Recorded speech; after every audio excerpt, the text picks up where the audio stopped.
Magnetic fields due to electric current. With the help of Biot-Savart law, previous video मध्ये magnetic field produced by a straight conductor of infinite length carrying current याचं derivation आपण बघितलेलं होतं. आता हा जो conductor आहे, magnetic field produced by current in a circular arc of a wire. Circular arc,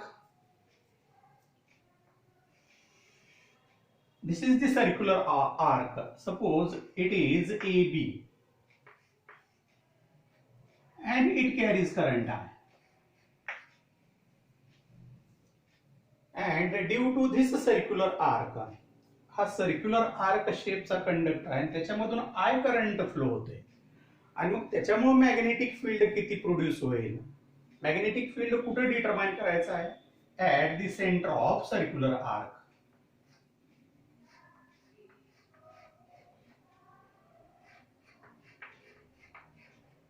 Suppose O is the center of the arc and radius of the circular arc is R.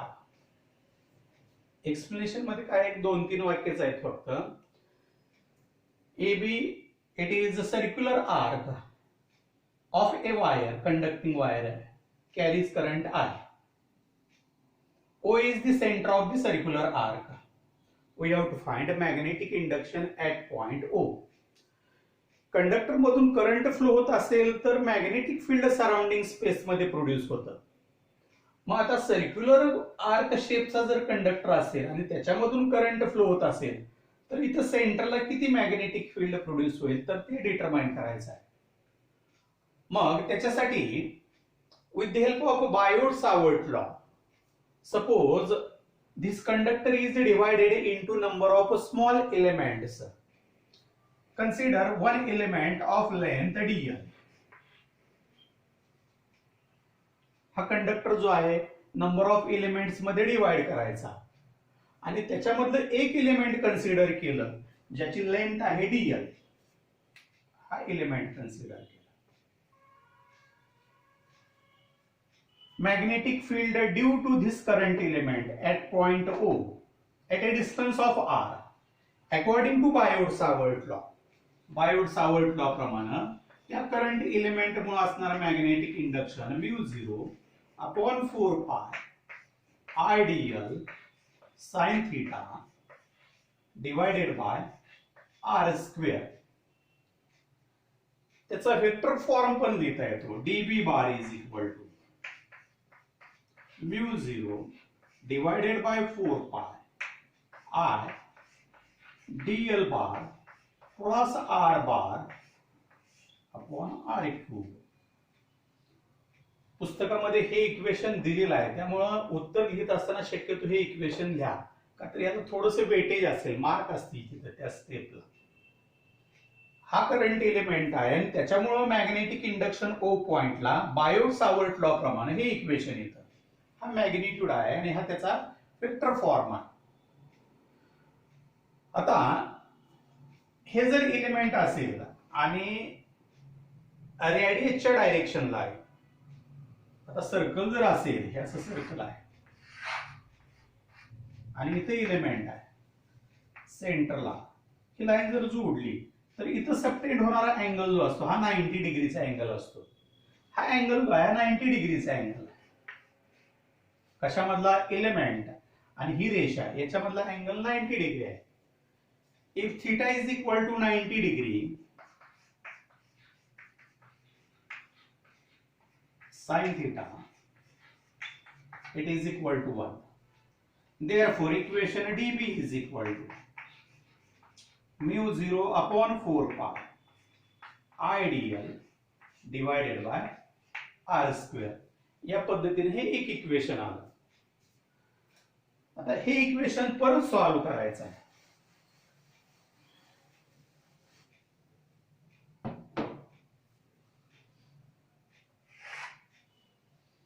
इथे dl जे आहे त्याची value आपल्याला लिहिता येईल.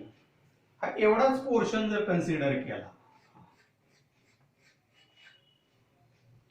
हा total angle जो आहे आर्क न सबटेंड केलेला at the centre, suppose it is theta, आणि हा एवढाच अँगल जो आहे हा इथं असणारा angle, suppose it is D theta. मग ही आयडेंटिटी माहित आहे आपल्याला, D theta is equal to angle is equal to arc divided by radius. हे arc divided by radius, dl is equal to r into D theta. dl ची value substitute करायची याच्यामध्ये, therefore db is equal to mu 0 upon 4 pi I r d theta divided by r square. याच्यामधलं एक r cancel होईल. Equation या form मध्ये येईल, mu 0 upon 4 pi I d theta divided by r. This is magnetic induction due to current element dl. म्हणजे या dl या element मुळे इथं असणारा मॅग्नेटिक इंडक्शन किती येतं, mu 0 upon 4 pi I d theta divided by r. आपल्याला ह्या पूर्ण लूपच्या साहाय्याने होणारं मॅग्नेटिक इंडक्शन डिटरमाइन करायचं आहे. या पूर्ण आर्क मुळे किती मॅग्नेटिक इंडक्शन होईल, तर या डीबीचं काय करायचं आहे, आपण ऍडिशन करायचं, dB plus dB plus dB plus dB, म्हणजे या डीएल मुळे असणारे मॅग्नेटिक इंडक्शन परत दुसऱ्या डीएल मुळे असणारे मॅग्नेटिक इंडक्शन सेम असेल, नंतरच्या तेवढ्याच लेंथच्या असणाऱ्या कंडक्टर मुळे असणारे मॅग्नेटिक इंडक्शन सेम असेल. असे नंबर ऑफ डीएल आणि त्याच्यामुळे असणारे हे जे मॅग्नेटिक इंडक्शन आहे त्या सगळ्यांचं ऍडिशन करायचं. ऍडिशन जे आहे इंटिग्रेशनच्या फॉर्म मध्ये केलं तरी चालेल.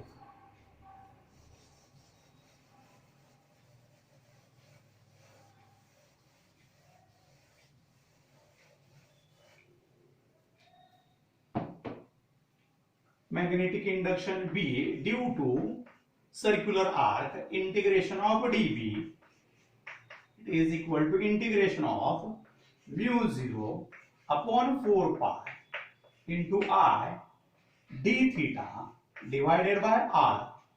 आता याच्यामध्ये एकच आहे व्हेरिएबल, कोणता आहे व्हेरिएबल, हे व्हेरिएबल आहे डी थीटा, का तर हे चेंज होणार आहे डी थीटा, परत D theta, D theta, D theta, D theta. मात्र हे सगळे कॉन्स्टंट्स आहेत, हा नंबर आहे, हा नंबर आहे, आर कॉन्स्टंट आहे, रेडियस सगळ्या ठिकाणी सेम असेल, करंट फ्लो होणारा कंडक्टर मधून सेम आहे, therefore it is equal to mu 0 upon 4 pi I divided by r d theta.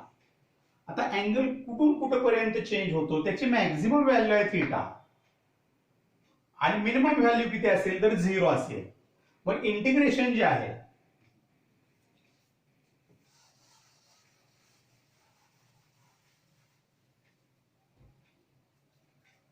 it is equal to, or theta is equal to from 0 to theta is equal to theta. Angle जो आहे minimum value 0 आहे, maximum theta, याचे integral येणार theta, final limit ठेवलं theta minus initial हे 0 असं ठेवल्यानंतर mu 0 divided by 4 pi into I divided by r, आणि ते इंटिग्रल सोडवल्यानंतर येते व्हॅल्यू थीटा. तर या पद्धतीनं बी साठीचे इक्वेशन येतं.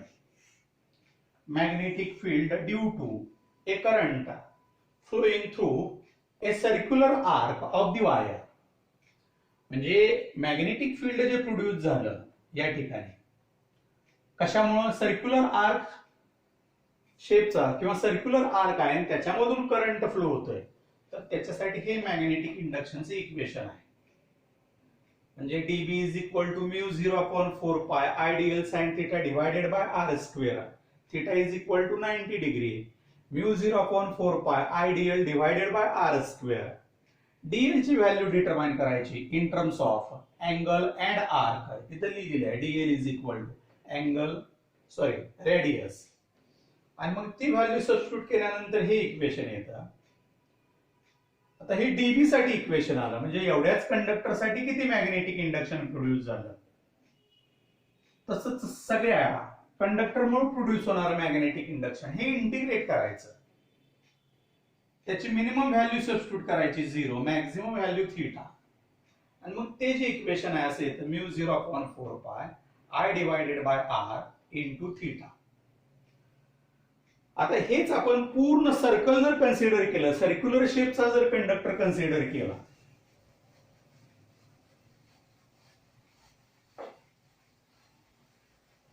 याच्यामध्येच मॉडिफिकेशन आहे.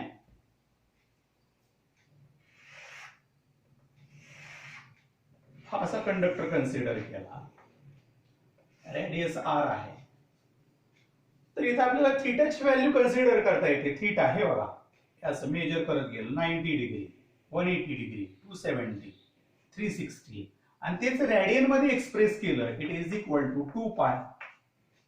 आणि मग हे जे इक्वेशन आहे b is equal to mu 0/4 pi I divided by r into 2 pi. 2 पाय ने याला जर डिवाइड केलं तर 2 येईल. आणि मग इक्वेशन जे आहे mu 0 I divided by 2 into R magnetic induction due to a circular conductor of radius R, हे इक्वेशन येतं. B is equal to mu 0 I divided by 2 R. इथं अँगल कोणताही आहे थीटा, मात्र इथं जो अँगल आहे जर सर्कल पूर्ण केलेला असेल तर सर्कल वरती अँगल जर मेजर केला तर त्याची व्हॅल्यू येते 2 पाय. आणि मग थीटाची व्हॅल्यू 2 पाय सबस्टिट्यूट केल्यानंतर आणि सिम्प्लिफाय केल्यानंतर B is equal to mu 0 I divided by 2 R magnetic field produced by a current in a circular loop. अशा पद्धतीचं ते मॉडिफिकेशन आहे त्याचं डेरिवेशन मध्ये. तर हे सोपे आहे तर डेरिवेशन, म्हणजे आपल्याला बायोट सावर्ट लॉचं इक्वेशन आणि ते अप्लाय करता आलं पाहिजे. आता याच्यानंतरच मात्र थोडस डिफिकल्ट आहे.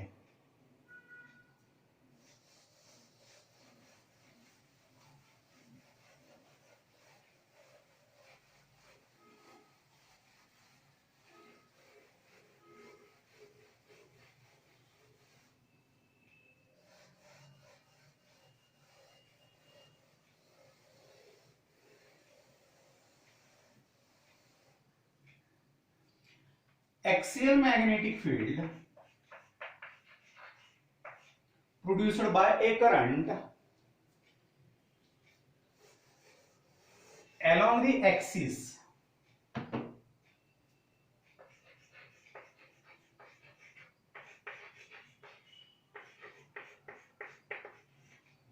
of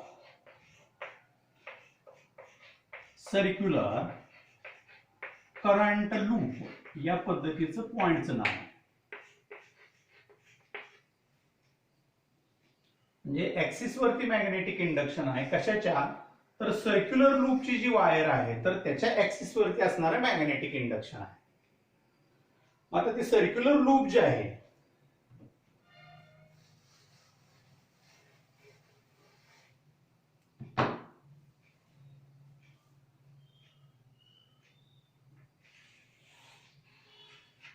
आपण या पद्धतीनं सर्क्युलर लूप कन्सिडर केली.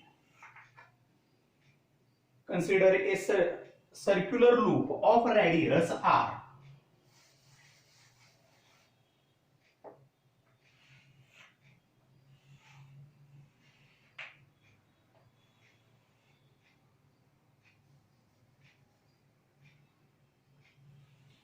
Of radius r it carries current आहे. सर्क्युलर लूप आहे, रेडियस कॅपिटल आर आहे आणि त्याच्यामधून करंट आय फ्लो होतो आणि त्याच्या ऍक्सिस वरती आहे point P. P is point along the axis of circular loop. Suppose it is at a distance of z from the center of the loop. लूपच्या centre पासून तो z या डिस्टन्सला आहे. आता इथं इलेमेंट कन्सिडर केलं. Suppose this circular loop it is divided into number of elements. Consider one element whose length is dl. From the center of the element, this distance of point P is r. Then magnetic induction due to this current element at point P. dB is equal to mu 0 upon 4 pi ideal sin theta divided by r square magnitude. Its vector form dB bar is equal to mu 0 upon 4 pi I dl bar cross r bar divided by r cube. दोन्ही equation शक्यतो लिहा. हे आहे vector form Biot Savart law. Magnetic induction due to current element at point P at distance of R. हा vector form आहे. हे magnitude आहे. आता मॅग्निट्यूड आणि त्याच्यामध्ये इथं थीटा जर कन्सिडर केलं, आता थीटा कन्सिडर करत असताना थोडंसं अंडरस्टँडिंगला डिफिकल्ट आहे. हे जे एलिमेंट आहे हे असं आहे, it is perpendicular to the plane of a figure. आणि ही जी आहे लाईन जी आहे it is in the plane of a figure. म्हणजे हे परपेंडिक्युलर आहे आणि हे या प्लेन मध्ये आहे, उभ्या प्लेन मध्ये. म्हणजे अँगल कन्सिडर करायला त्यावेळी सोपं होतं. मात्र इथं दिसणारा अँगल जो आहे हा तुम्हाला हा angle theta it is equal to 90 degree. Therefore sin theta it is equal to 1. Magnetic induction become dB is equal to mu 0 upon 4 pi ideal divided by r square. हा अँगल 90 डिग्री आला. आता convenience साठी तो थीटाच आपण consider केलेला आहे. आता इथं दोन अँगल कन्सिडर करायचे आहेत. एक तो थीटा तो 90 झाला, त्यामुळे sine theta is equal to 1 आणि इक्वेशन या फॉर्म मध्ये आलं. हे जे मॅग्नेटिक इंडक्शन आहे, समजा राईट हँड रूल अप्लाय केलं, हे बघा अंगठ्याची दिशा असं जर पकडला त्या बाजूला आहे कंडक्टर हे असं,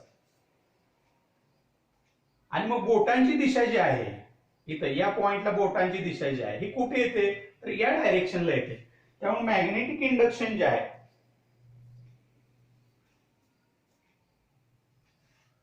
दिस magnetic induction dB bar denoted by this vector. ह्या वेक्टरच्या डायरेक्शनला ते मॅग्नेटिक इंडक्शन येईल. कसं असतं की कंडक्टर आणि हे पॉइंट जोडणार प्लेन कोणता आहे ते प्लेन जे आहे ते या पद्धतीने आहे. असं आहे प्लेन. आणि या प्लेनला परपेंडिक्युलर डायरेक्शन कोणती येते ही अशी तिरकी थोडीशी अपवर्ड डायरेक्शन ही येते. आणि त्याचा सेन्स जो आहे तो राईट हँड रूलच्या सहाय्याने. मग ही बोटांची दिशा कोणत्या दिशेला होते त्या दिशेला होते. जर बोटांची दिशा इकडे आली असती तर या डायरेक्शनला ते मॅग्नेटिक इंडक्शन आलं असतं.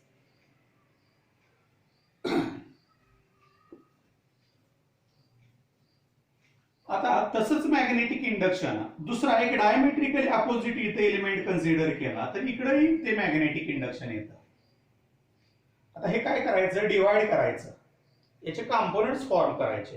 कोणते कंपोनेंट्स, एक व्हर्टिकल कंपोनेंट, एक या डायरेक्शनला असणारा कंपोनेंट आणि दुसरा हॉरिझॉन्टल कंपोनेंट या डायरेक्शनला असणारा कंपोनेंट. असे दोन कंपोनेंट कन्सिडर करायचे. आता हा दुसरा थीटा आहे म्हणजे तो थीटा वेगळा आहे, हा दुसरा थीटा मी कन्सिडर करतो. हा थीटा असेल, हे 90 डिग्री असेल तर मला हे घेता येतं 90 मायनस थीटा. हे 90 मायनस थीटा असेल, हा एकूण आहे 90, मग हा मला थीटा घेता येतो. परत हे 90 मायनस थीटा होतं का तर हे एकमेकाला परपेंडिक्युलर आहे. हे 90 मायनस थीटा, हे थीटा, हे परत 90 मायनस थीटा. आणि मग हे दोन्ही एकमेकाला जर परपेंडिक्युलर असतील तर हा अँगल जो आहे 90 minus theta, theta 90 minus theta आणि हा परत थीटा येतो. मग हे dB जर वेक्टर असेल तर याचा इकडे असणारा कंपोनेंट किती येतो dB cos थीटा आणि इकडे असणारा कंपोनेंट येतो dB sin थीटा. तसंच मी डायमेट्रिकली दुसरा कंपोनेंट इथं एलिमेंट कन्सिडर केला तर त्याचे तसेच दोन कंपोनेंट्स येतात. एक dB cos theta in vertical in upward direction, dB sin theta in horizontal direction. समजा मी इथं एक एलिमेंट कन्सिडर केला आणि इथे एक एलिमेंट कन्सिडर केला, तसंच डीबी कॉस थिटा अपवर्ड डायरेक्शनला जाईल आणि एक डीबी साइन थिटा इकडच्या बाजूला आउटवर्ड डायरेक्शनला येईल आणि दुसरं डीबी साइन थिटा ते आतमधल्या इनवर्ड डायरेक्शनला असेल. म्हणजे याच्यामुळे जे दोन मॅग्नेटिक इंडक्शन येतात हे जे डीबी हे कोणत्याच दिशेला नसतं, म्हणजे त्याची कोणती डायरेक्शन अशी आहे, इकडं अशी आहे. समजा इथला एलिमेंट कन्सिडर केला तर या दिशेला येणार तिकडच्या बाजूला, इथला कन्सिडर केला तर तिरकस असा अपवर्ड किंवा डाऊन हॉरिझॉन्टल किंवा व्हर्टिकल एक्झॅक्ट त्याची डायरेक्शन असणार नाही. मग एक्झॅक्ट डायरेक्शन नसेल तर त्याचे कॉम्पोनंट फॉर्म करायचे dB cos theta dB sine theta. आता या एलिमेंटमुळे इथे एक डीबी साइन थिटा या दिशेला डीबी साइन थिटा आणि इकडच्या बाजूला आणखी एक dB cos theta dB cos theta. आता हे दोन एलिमेंट मुळे झालं होतं काय, हे आणि हे कॅन्सल होतं, हे कॅन्सल होतं. दोन एलिमेंट मुळेच मॅग्नेटिक इंडक्शन डिटरमाइन केलं तर ह्या दोन्हींची बेरीज होते, मात्र दोन नाही, इथं नंबर ऑफ एलिमेंट्स आहेत. त्यामुळे काय होतं, रिझल्टंट मॅग्नेटिक इंडक्शन जे आहे बी इज इक्वल टू असं होतं dB cos of theta plus dB cos of theta plus and so on आणि मग ते इंटिग्रेट करायचं डीबी कॉस ऑफ थिटा. आता याच्यामध्ये डीबी ची व्हॅल्यू सबस्टिट्यूट करता येते, कोणती, mu 0/4 pi I d l divided by r square आणि कॉस ऑफ थिटा इथं हा जो अँगल आहे theta adjacent side r divided by small r आणि मग ते सिम्प्लिफाय करायचं. It is equal to integration mu 0/4 pi I d l divided by r square into cos of theta from figure r divided by small r. आता हे simplify करायचं आणि मग final equation येईल. सगळ्यात महत्वाची ही स्टेप आहे. मॅग्नेटिक इंडक्शन जे आहे हे कंडक्टर आहे असा हॉरिझॉन्टल प्लेन मध्ये आहे आणि पॉइंट यांना जोडणारं प्लेन हे असं येणार तिरकं असं, आणि त्याला मॅग्नेटिक इंडक्शन हे परपेंडिक्युलर असतं एखाद्या पॉइंटला, या पॉइंटला ते परपेंडिक्युलर असेल आणि राईट हँड रूलच्या साहाय्याने तो सेन्स येतो अपवर्ड डायरेक्शनला. आता मग हे असेल, याच्यामुळे इकडं असेल, याच्यामुळे इकडं असेल, याच्यामुळे इकडं असेल, यांची बेरीज ऍडिशन नाही करतायत, त्याचा रिझल्टंट काढता येत नाही. मग काय करायचे, त्याचे कॉम्पोनंट्स तयार करायचे, एक vertical component horizontal component, horizontal component vertical component, याच्यासाठी हॉरिझॉन्टल कॉम्पोनंट व्हर्टिकल कॉम्पोनंट, याच्यासाठी हॉरिझॉन्टल कॉम्पोनंट व्हर्टिकल कॉम्पोनंट. मग हे काय होतात, जर डीबी साइन थिटा जे आहेत ना हे एकमेकाला अपोजिट असतात, हे कॅन्सल होतात आणि मग रिझल्टंट मॅग्नेटिक इंडक्शन या कॉम्पोनंटचं ऍडिशन होतं या पद्धतीनं. B is equal to dB cos theta plus dB cos theta and so on. It is equal to integral dB cos of theta. dB ची व्हॅल्यू सबस्टिट्यूट केली r divided by small r cos of theta adjacent side divided by hypotenuse. आता परत आणखी ते simplify करायचं.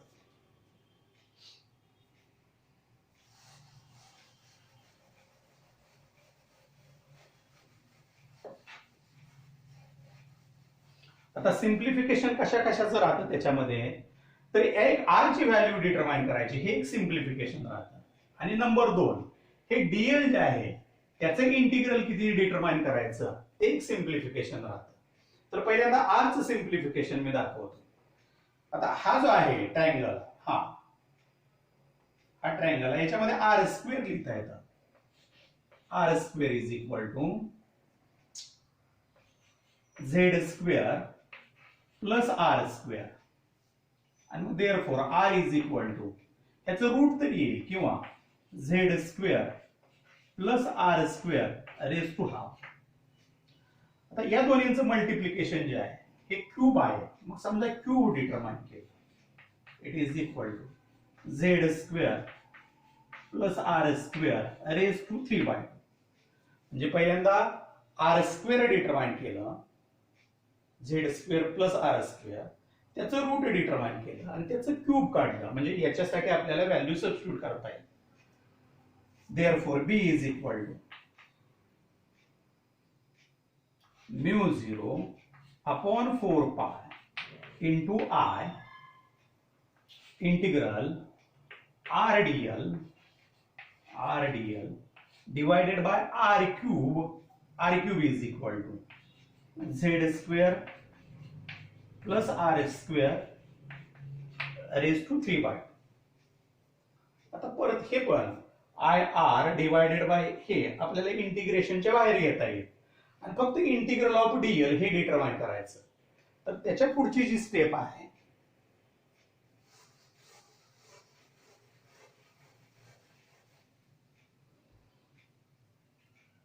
B is equal to mu 0 upon 4 pi mu 0 upon 4 pi R number हा बदलणारा नाही divided by z square plus r square raise to 3 by 2 integral of dl. आता मग हे dl सगळे ऍड केले dl हे सगळ्यांचं जर ऍडिशन केलं तर हे काय येतं it is equal to circumference of the circle म्हणजे हे integral dl is equal to 2 pi r ही व्हॅल्यू आहे. मग ती व्हॅल्यू इथं सबस्टिट्यूट केली it is equal to mu 0 divided by 4 pi IR divided by z square plus r square raise to 3 by 2 pi r. परत हे 2 pi ने याला डिवाइड केलं इथं आलं 2 आणि मग फायनल इक्वेशन जे आहे r ने याला फक्त मल्टिप्लाय करायचं b is equal to mu 0 I r square divided by 2 into z square plus r square raise to 3 by 2. या टाइपचे इक्वेशन आले हे. डेरिवेशन हे डिफिकल्ट आहे. अगदी ज्यांची मेंटल ॲबिलिटी चांगली आहे त्यांनाच हे चांगल्या व्यवस्थित पद्धतीने समजेल. 2-3 वेळा त्यांनी पण बघा magnetic field axial magnetic field किंवा magnetic field produced along the axis of circular loop. तर या पद्धतीने ते डेरिवेशन आहे.